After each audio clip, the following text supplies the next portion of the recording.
Hi everyone, welcome back to Nina's Chelsea Corner. Welcome to my channel if you're new around here.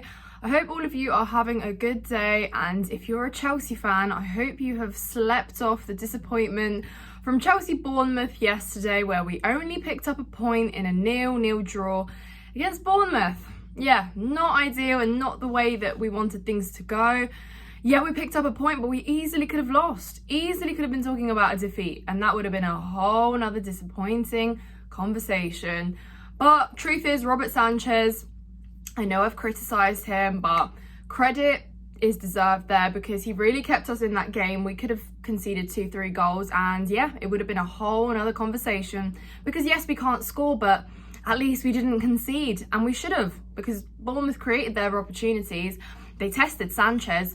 He was just able to get those out. So yeah, it's a real disappointment. It's not what we expected. We really needed 3 points to push us further up because we're literally 14th now. And yes, I know we need to be patient. I've literally been preaching that myself more than anyone else I know. But it seems that we can't really do the basics, like finish our chances. When it's a clear goal scoring opportunity, we're just not able to shoot. Or we do, and it's in the keeper, or it's wide, or it's 15 metres down from the post.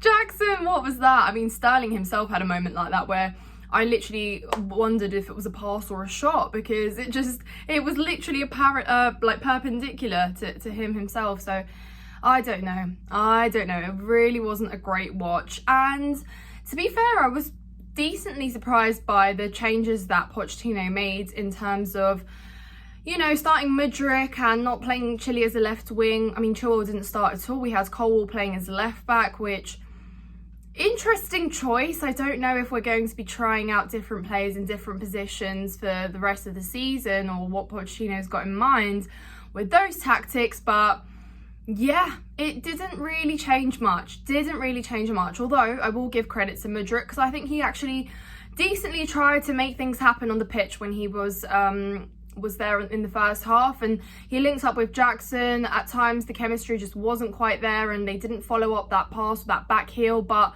equally they did. And Mudryk had a few good assists and squares into the box in the penalty area, but his chances were wasted. And yes, here I am talking about Conor Gallagher, who should have scored that. It should have been a goal. But again, he overplays it, takes a touch too extra, and by the time he has done that, he has really just flopped it. So yeah, disappointing on that note. But Mudryk, the way he turns as well, I think it was in the centre of the pitch at one point, cutting really nicely.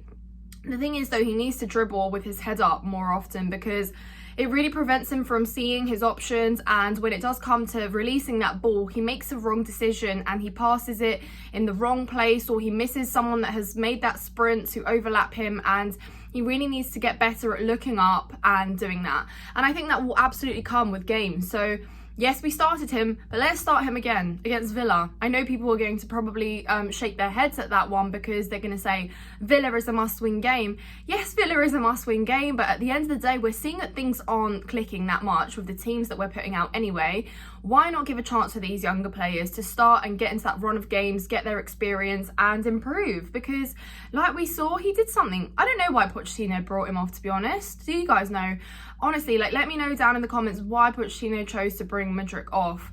And I know that perhaps he wasn't probably doing as much, and you know, Pochettino thought it's a good time to probably ease him in slower and not give him a full 90. I think he should have stayed on for the full 90. Don't know about you guys, but yeah, hopefully he plays next game as well, because that's how he only gets better. And like I said, it's not exactly like we've come up with this perfect system right now where we're scoring goals and we're picking up 3 merry points every game we play, and we can't really bring on these youngsters to start because things are just already superb, and we'll just give them the few odd substitutions here and there.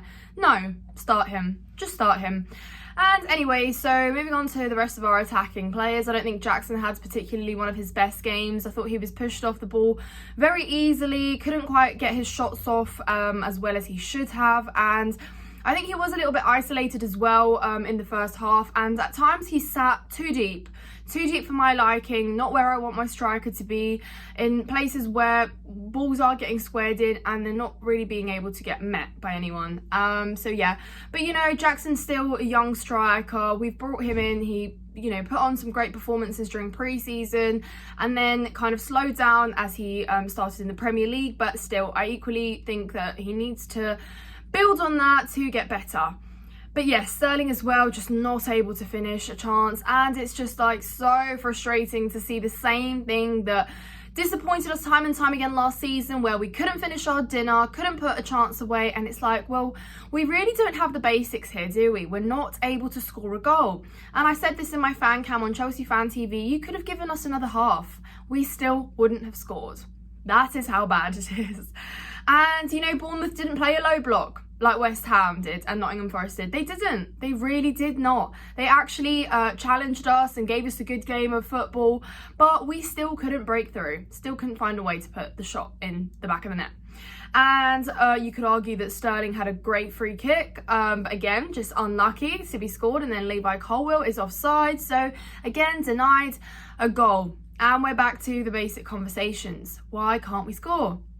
And guys, I'm all here for giving Pochettino time. I absolutely think that he deserves that time, and things aren't going to click. These are a young bunch of players, barely have played more than a season in senior football, some of them, and are brought in for this project that Chelsea fans are very impatient to see improvements of, to see us get, you know, closer to that end goal there. And it's just not been what we've expected, but at the same time, it is almost too much to ask for things to be better straight off the bat.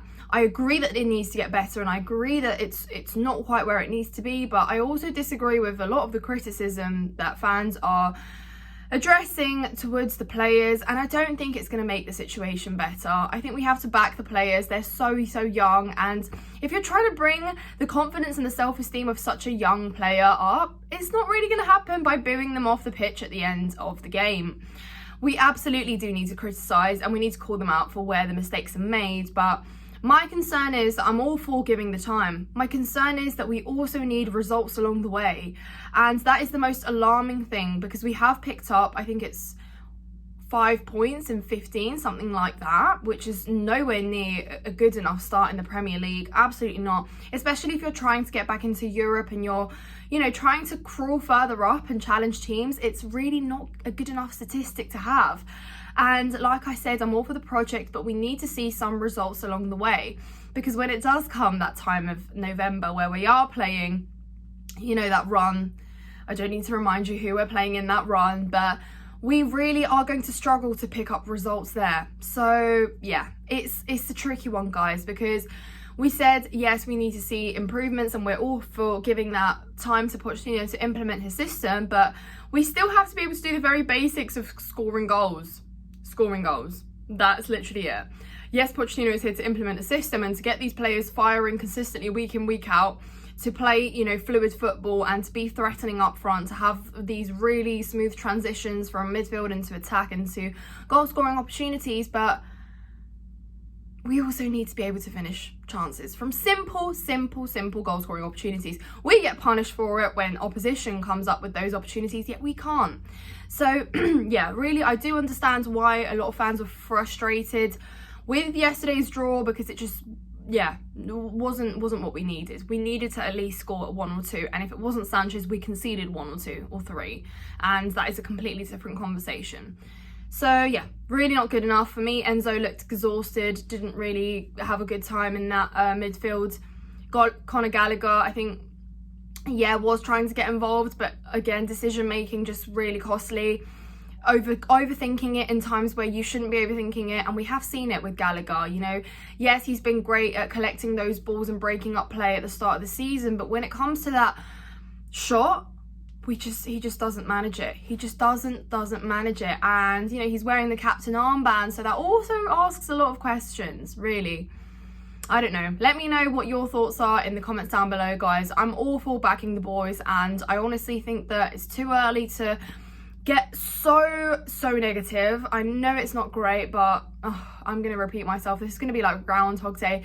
Please, Chelsea, 3 points against Aston Villa. Please, let's just get that confidence a little bit further up, push a little bit further up from 14th place in the Premier League right now.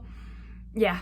Anyways, guys, subscribe to Nina's Chelsea Corner if you haven't done so. Smash the likes if you've enjoyed this video. Comment down below your thoughts on the game and what you expect from Chelsea against Aston Villa. Thank you so much for watching. I'll see you in the next one.